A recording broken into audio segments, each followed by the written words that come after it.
Bonjour. Alors aujourd'hui, je vais essayer de corriger. Je vais faire un petit rappel du management session 2020 pour BTS. Mais bon, le cours data, mon bac, je faux parce que c'est le même cours. Le bac économie ou la SGC qui est l'organisation. Alors le premier document, en fait, première partie, c'est la stratégie et GRH. Premier document, il parle de l'industrie du médicament au Maroc.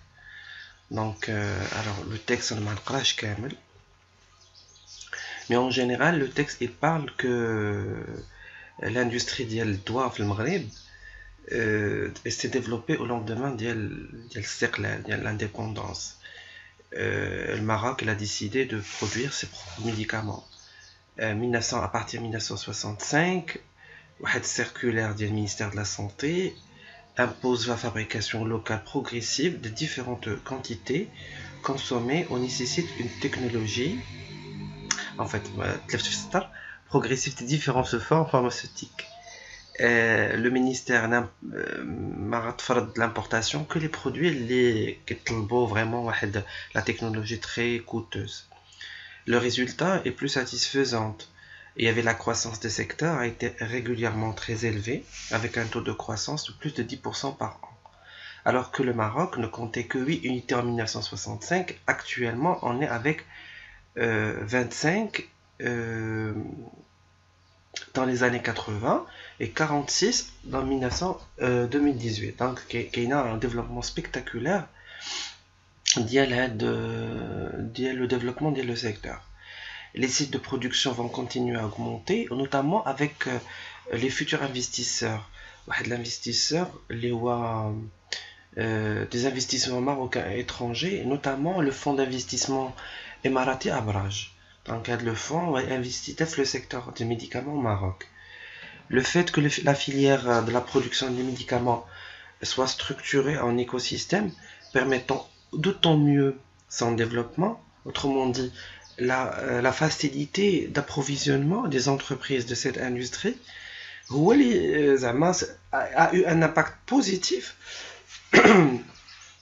sur la compétitivité des entreprises de ce secteur. Citant à titre d'exemple, les fournisseurs Biorécine International, Comlab, Disprokima, etc.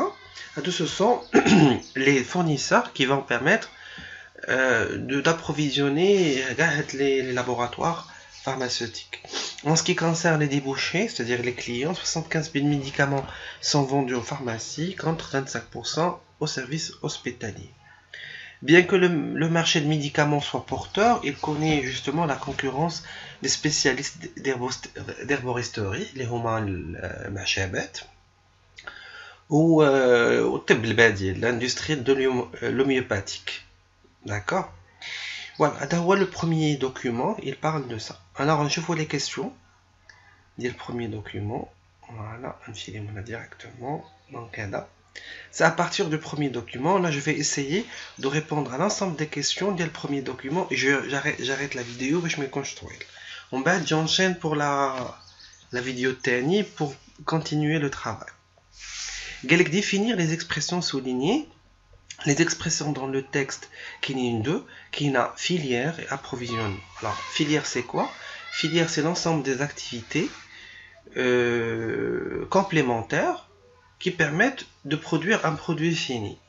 Donc voilà la filière. L'approvisionnement, bien sûr c'est une fonction d'entreprise qui englobe l'acte d'achat et le stockage. Donc d'avoir le sens large de l'approvisionnement. Donc deuxième question, relever un facteur clé de succès dans le secteur de l'industrie pharmaceutique. Mais quelqu'un là, il y a un facteur vraiment clé de succès, il y a la facilité d'approvisionnement. Il est qui dit la facilité d'approvisionnement parce que le texte Kamel qui dit que la facilité d'approvisionnement des entreprises a un impact décisif sur la compétitivité des entreprises. Donc c'est un facteur clé. C'est-à-dire le fait d'être de s'approvisionner d'une manière très facile, donc c'est un facteur clé de succès. Parce que autre que le facteur clé du succès qui est cité dans le texte. Procéder à l'analyse concurrentielle de ce thème selon les 5 forces de porteur. Alors les 5 forces de porteur, عندي في vidéo في la chaîne. Premièrement, on a négociation fournisseur, négociation client, les produits substitution, la concurrence, en fait, la produit substitution il y a la concurrence indirecte, ou qui a la concurrence directe, ou qui a les nouveaux entrants. Voilà, de chez les كاينين خمسة. Donc on شتيهم واحد بواحد parce que بانوا ليا في le texte déjà. Alors بان ليا donc هنايا en ce qui concerne les débouchés, c'est-à-dire les clients, هادو هما les clients. Donc pouvoir des négociations clients نكتبوا في الtableau pouvoir de négociation client ولتحت l'illustration de 75% des médicaments sont vendus aux pharmacies et 25% en milieu hospitalier. Pour les pouvoirs de négociation fournisseurs à un moment, donc la produit substitution ou la concurrence indirecte, au moins les spécialistes herboristiques et l'homéopathie. Ou les nouveaux entrants, voilà, les investisseurs, ce sont des nouveaux entrants. C'est le fonds d'investissement émirati. Ce sont des investisseurs marocains étrangers, tels que le fonds d'investissement émirati Abaraj. Et l'intensité de capital, l'intensité concurrentielle, c'est mal la concurrence. Donc là, le secteur là, il est concentré par 45 laboratoires en 2018 parce que chez détail c'est 46 laboratoires en 2018. Donc les 5 forces de porteurs ont le pouvoir de négociation client, c'est-à-dire les clients, pouvoir de négociation fournisseur, les nouveaux entrants, les data la concurrence indirecte, les produits de substitution, ou l'intensité concurrentielle. L'intensité concurrentielle, moi les concurrents directs. Voilà. Donc moi les 5 forces de porteurs qui là je analyse les 5 forces de porteurs باش يشوفوا لنا la position concurrentielle ديالنا في le marché, c'est-à-dire شنو هي la position اللي غناخذوا في المارشي par rapport à هاد les éléments, par rapport aux fournisseurs, par rapport aux clients, par rapport aux concurrences directes, par rapport aux concurrences indirectes et par rapport aux nouveaux entrants. Voilà. Alors donc voilà, nous les éléments les كاينين. Donc voilà, on a le document 2. Alors le document 2 qui est dans la gestion de ressources humaines chez Sotema. Donc je suis à la GRH, la gestion de ressources humaines. Donc malgré le texte qui est rien, mais bon,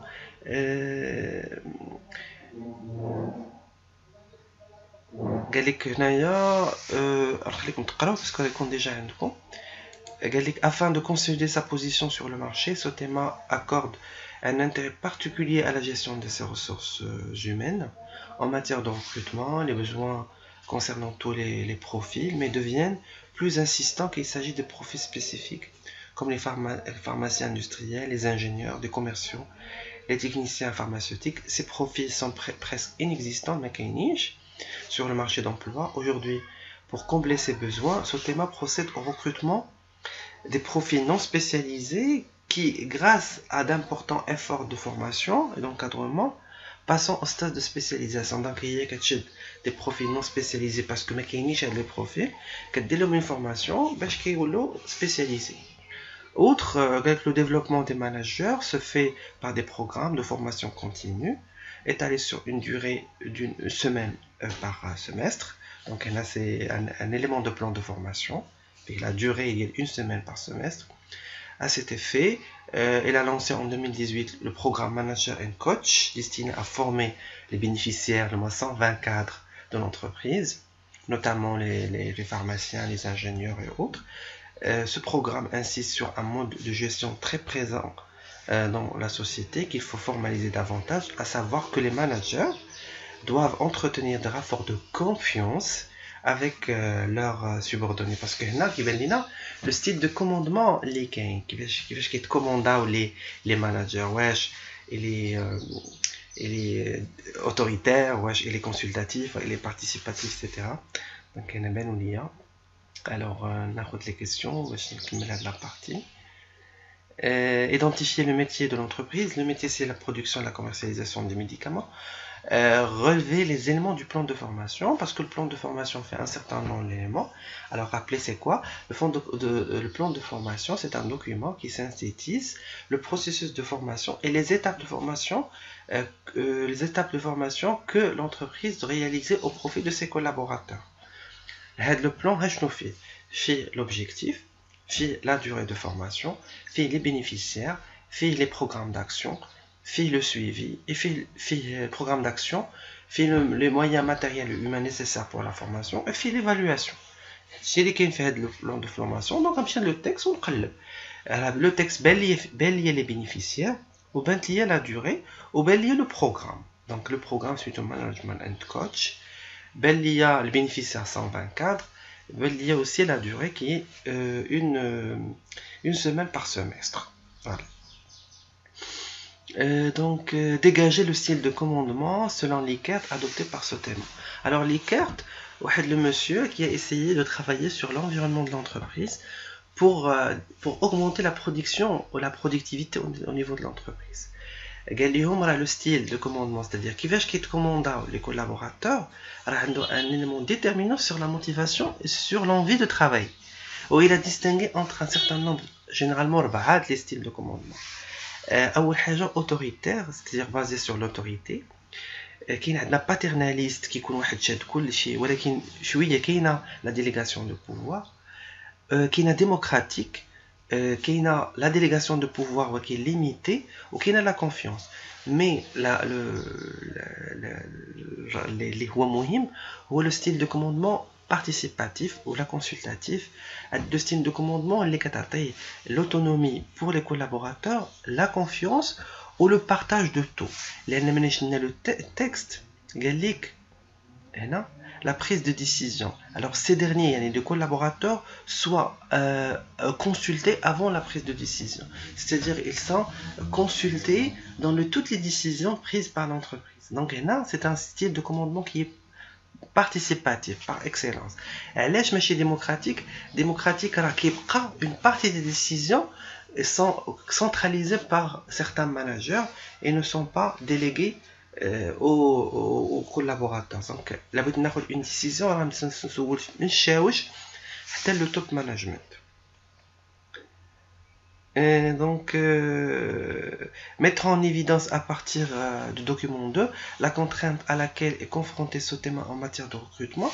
En matière de recrutement, quand vous avez le texte, qu'il n'a pas trouvé les compétences spécialisées des pharmaciens industriels, des ingénieurs. La solution qui lui a été proposée, c'est qu'il va recruter des profils non spécialisés, les former, puis les rendre plus spécialisés. Donc c'est ça la première partie. Donc je vous donne rendez-vous pour la deuxième partie de ce travail. À tout à l'heure.